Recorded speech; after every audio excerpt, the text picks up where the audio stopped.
So, you want to be a farmer. Well, what does that entail?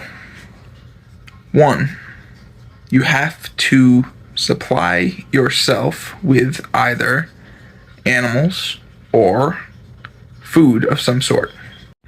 By definition, a farmer is someone who owns or manages a farm, which entails, it can be just food, vegetables, fruit, eggs from chickens and stuff like that, milk from cows. But also it sort of entails that you need land to have all that on, all those things, animals and places to grow things on. There's a difference between a farmer and a homesteader, though, and that is being self-sufficient in really any way. Growing vegetables, to raising animals. I think the term homesteading would probably more apply more generally to someone who doesn't have as much land, or even in an apartment, you can grow stuff out on a balcony, plants, you could probably do strawberries, other berries. You might be able to do a small patch of potatoes out on a balcony. I don't know, I've never tried that, but so homesteading would appeal probably to more of a wider variety of people, whereas being a farmer is where you would have more land to do homesteading and everything else. So how did we become farmers in the past couple months? Well, to start, we found this house online, listed online. We came and we looked at it. We actually looked at a couple different houses in the same day. We found this one. We pretty much fell in love immediately with it. It has, you've seen in the other videos, it has plenty of land. It's big enough to house all of us. It has a barn, that's where we keep our rabbits and our goats. And we just built the hoop coop you saw in the last video. So we have chickens out in the yard.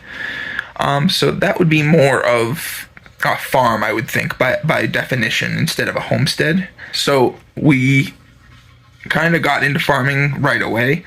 We moved in. I think we got a couple rabbits first. Now we have, I don't even know the number of rabbits we have, but Emily keeps track of that more than me. I think I like the chickens better. The rabbits are pretty cute, though. Goats are also pretty good. They come over whenever someone walks over to their enclosure, and they like to get pets and treats and stuff. But yeah, so in a short time we've become farmers. Our chickens should start laying eggs in the next couple of months. And the goats, I think the two older goats are ready to be shorn, and we can start, getting their fleeces all prepared and processed and stuff, and ready to sell and or make things out of. That's pretty much what it takes to become a farmer. And when I say farmer, I mean that by the definition, to have livestock and crops and mainly land. Because that's the definition of a farmer, is to have land to do all that stuff on. And again, whereas a homestead would be being self-sufficient in any area, no matter how much space you have. So how easy is it to be a farmer or a homesteader? It's very easy, depending on what you want to do. If you want to grow some berries out on your balcony in your apartment, that's homesteading. That's being self-sufficient. You're growing your own food. And then you're harvesting it. You're harvesting it when it's ready to be harvested. So, that's being self-sufficient. A farmer, I think having a farm is a lot more work than homesteading, because there are, like I said, there's land that needs upkeep. There's, the animals, if you have land, you have more animals. So there's animals that need upkeep. But I think they both pay off in their own different ways, homesteading and farming. And really, you have to choose what is right for you and your personal situation. And that's going to be different for everybody, obviously. But it's all good because you're being self-sufficient no matter what you're doing, farming or otherwise. So, I just kind of wanted to go into what it is involved in being a farmer / homesteader. So, you want to be a farmer or a homesteader. That's awesome. It's actually one of, the most simplest, most rewarding ways of life, that I've found. It just makes you feel good to supply your own food and to reap the rewards from animals. It's just, it just makes you feel good to be able to do that. So yeah, I'll go through the list again. So, to be a homesteader, you just need to be self-sufficient in any way. Growing your own food. Yeah, just self-sufficient.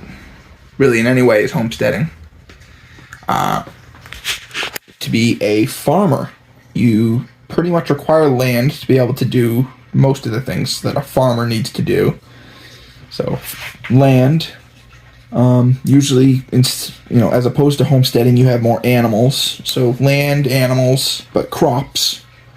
Like I said, you can have crops, technically, being a homesteader if you're like in an apartment or a small home.